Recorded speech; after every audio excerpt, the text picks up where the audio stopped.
Boker Tov, Shavua Tov. I don't want to miss a Sunday not speaking, although I've been sick, mainly in bed since Shabbos morning. But to miss on a Sunday, especially that the learning that we do on Sunday really gives us the schus for the whole week.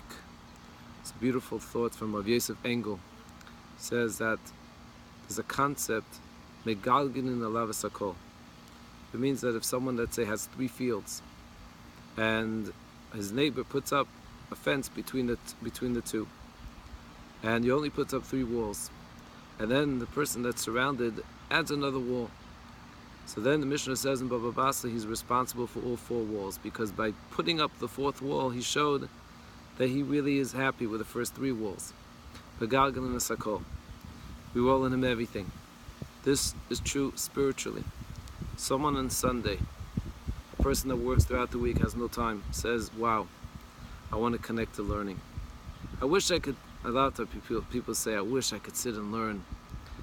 If a person on Sunday, when he has vacation, says to his wife, please, my gift from you to me is that I spend 3 hours in the Beis Midrash, and there are people that do this, then the Rebbeinu Shalom considers every single day, even when he's at work, that 3 hours he would be learning.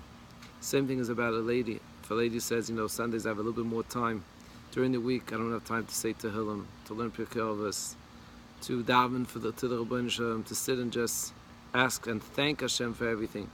But Sunday you have 1 or 2 hours and you do that, then Hashem considers it the whole week.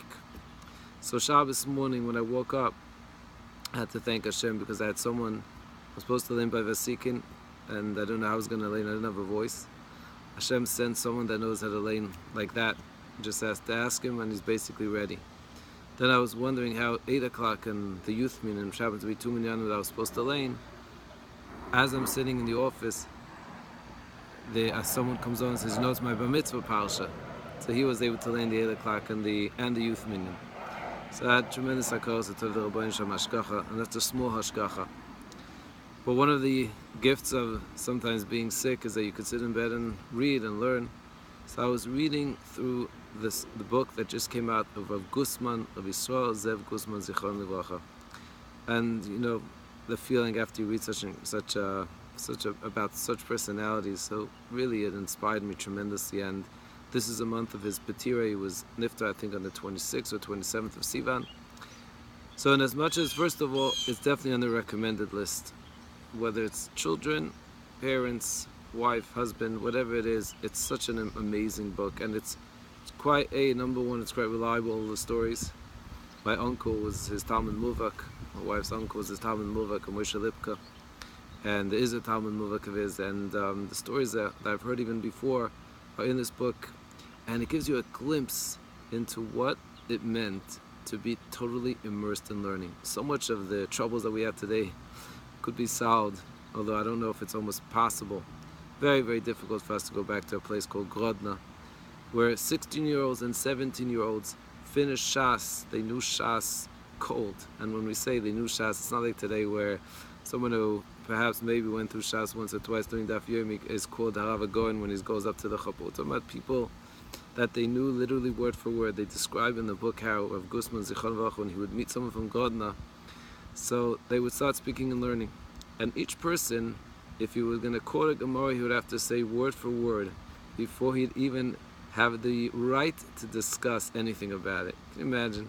And if that wasn't in your repertoire, then you weren't a Grodno. They used to call these young men the lines of Grodno. It's fascinating, and I so recommend it. And it's something that, therefore, I felt Sunday. It's a gorgeous day, especially today. We're so lucky here in Muncie, hopefully every place else. But it's a time where spending time with the family is amazing.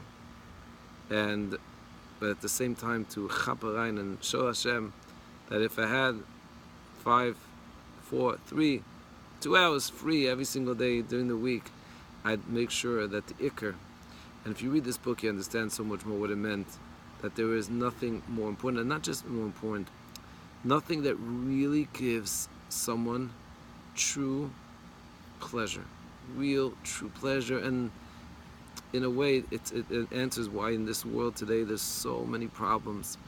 So many problems, whether it's kids, whether it's marriages, whether it's anything, life, difficulties of life, because we're not immersed.